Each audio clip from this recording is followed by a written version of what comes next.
All right, back to chapter 14. So the gang made it to Granite Falls. They were about to scout there, but apparently Al came in with the helicopters again. Okay, so a good second later, I could see down the rapid as well. Nasty is right. We were heading for the gut of the rapid. A long dropping succession of enormous waves on a thin line between the rocks in the center and the side waves exploding off the cliff on the right. Over my shoulder, I saw Troy in his glory, rowing the big water in the Grand Canyon of the Colorado, and rowing like he was born to do it. Downriver! Hence the title. I yelled. I braced as torrents of water poured over and into the boat, and I was instantly soaked to my skin. To the left, I saw Al's face, all eyes for the briefest of moments a stone's throw away. My awareness turned into the cliffs on our right, too close I thought, rushing by so fast and so close, I thought certain we'd be dashed against them.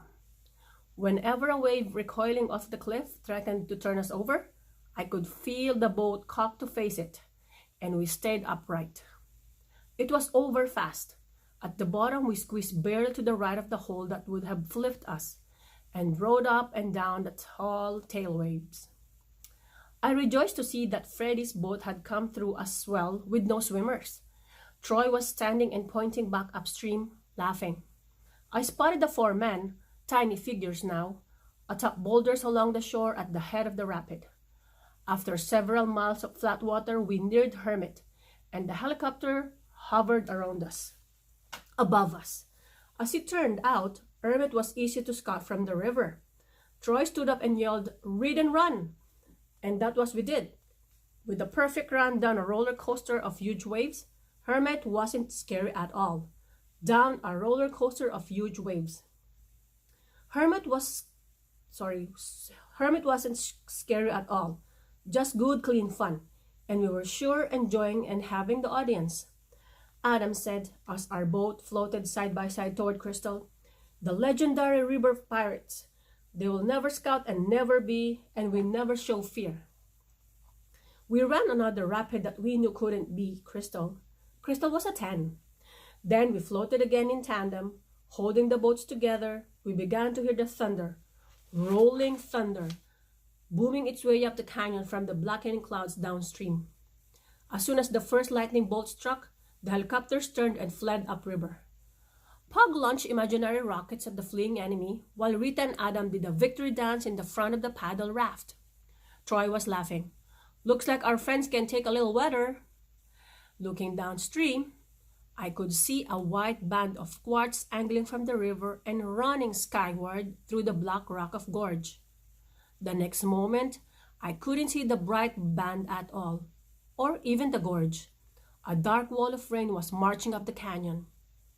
We couldn't see Crystal when we got there, but we could sure hear it down around the bend, waiting in its lair and growling like all the monsters of mythology combined into one. We got out of the boats and stumbled around in the rain, a steady, heartless, bone-freezing rain. Our minds nearly dumb, we made our way down a trail and across a little creek, just beginning to turn from a clear to muddy red, then picked up our way through a field of slippery boulders to the shore of the river. Between us and the cliff wall opposite, the entire flow of the river was pinched into a narrow slot and dropping into a hole so large it seemed out of scale with all the others on the river. The speed and the ferocity of the water stunned me. This was a revelation. "You could drop a school bus into that hole," Adam said, "and look at the one right below it, nearly as bad." From the tops of the boulders, we looked and pointed at the awful waves breaking upstream and back into the holes. Troy was talking about how to run it. I tried to picture the route he was describing and couldn't in my wildest dreams I imagined the paddle raft being able to make the moves he was describing, not in this kind of water. We stood there, Star and I, shivering and shaking and waiting. My fear ached from the cold. Star's hand went to the crystal that hung from her neck. "Let me touch it too." Freddie wasn't looking at the two huge holes right in front of us. He was looking downstream into the rain. Below the second hole, the river widened out into main channels with a mass of teeth in between. The tops of boulders sticking up from a submerged island. "Look, Jessie," Star said and tugged at my arm. I looked back to the top of the rapid. I saw a red river overtaking the green one we had known. It was an uncanny sight. Just that quickly, the river had turned muddy red. Freddie scrambled over to us, all happy, through chattering teeth. "The Rio Colorado! Colorado means red!" Troy came over, and then everybody. "What do you think, Freddie?" Troy said. His face looked gaunt. Under the yellow hood, his blue eyes were blazing. Everybody was watching Freddie, he shrugged. "Looks pretty bad to me. But we can run it, right?" "I'm not so sure." "Then let me show you the run." Troy explained his strategy, and Freddie listened. Then Freddie said, "I don't think so. Water's too strong. That hole's too bad. The river's real high right now. Lots of power, lots of speed." Rita was twisting at the hips, hugging herself and blowing her breath into the rain. "So what do we do, Freddie?" Again he shrugged. "There's no reason we can't carry everything around the right side."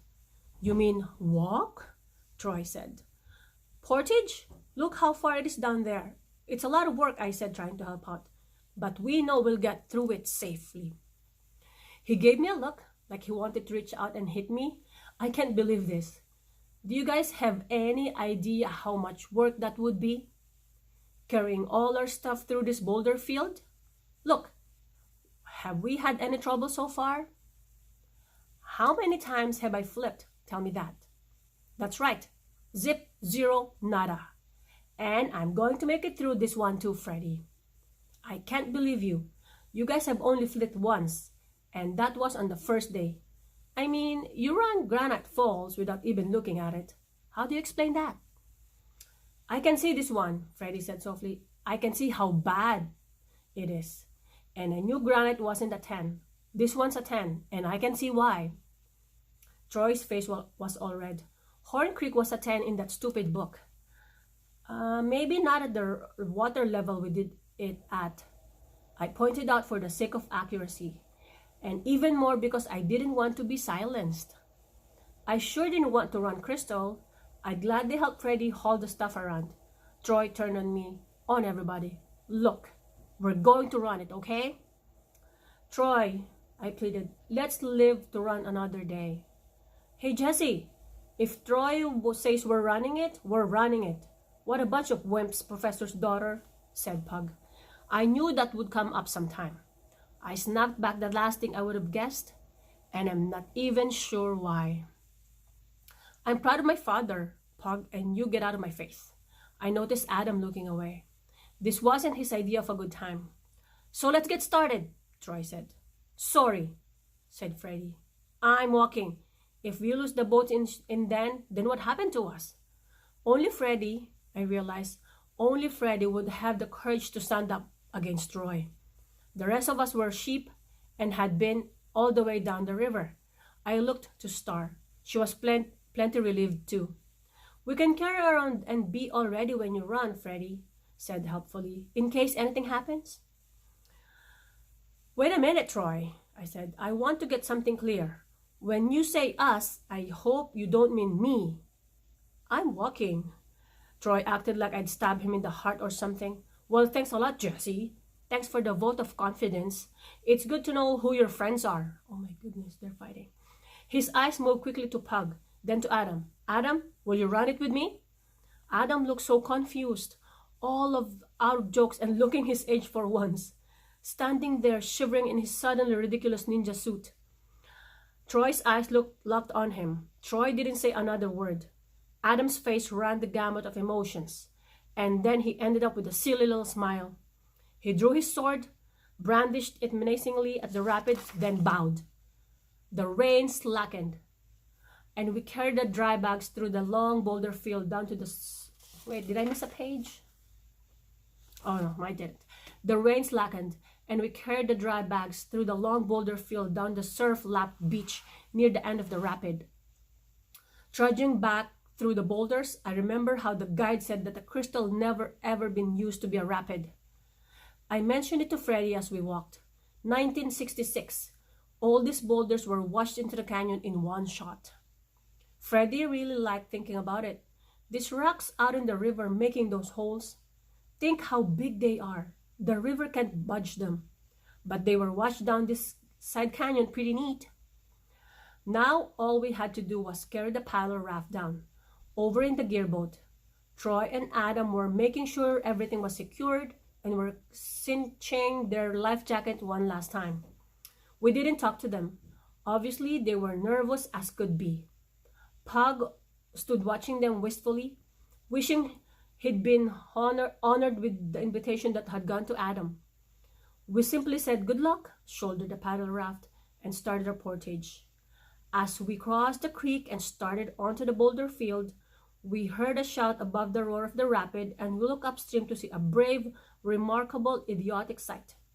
Troy at the oars, his boat picking up speed and approaching the rapid on the glassy incline that fed into the tongue. His ninja, jumping up and down the front of the boat, was holding the bowline with one hand, hollering and waving his free hand like a bronc rider. So Troy and Adam went through, but the rest of the group just walked. We dropped the boat and scrambled for a better view. Evidently, they didn't think they needed a rescue boat. More glory without us. Troy was rowing hard, trying to break off the tongue, trying to pull against the current and break over the big wave on the right side of the tongue. He was working, but he wasn't making it. At the last second, when he was about to be swept sideways into the jaws of the hole, he spun the boat and took it head on. Amidst the fury of exploding red water, only flashes of them showed. I saw the black ninja suit hurtling the length of the boat, and I saw Troy's legs directly above the boat, in the air. A surge lifted the boat and over the towering wave before the hole. Adam was awash in the river. His hood and mask had been stripped away, and Troy was still in the boat, fighting to regain the oars. The boat dropped sideways into the second hole, and then it flipped. They should have listened to Freddie. Quick, Freddie yelled, and we jerked the paddle raft over our heads and started stumbling through the boulders. I was breathing hard, falling down, banging my legs. They're going to die, I thought. What in the world are we going to do down there? Halfway down the carry, we spotted a gearboat, overturned and pinned against one of the rocks out in the river. It was stuck out there, no sign of Troy or Adam. Holy Mother, Rita said. It must have taken 15 minutes for us to get our boat back in the water. Then we took off, paddling as hard as we could. Oh my goodness.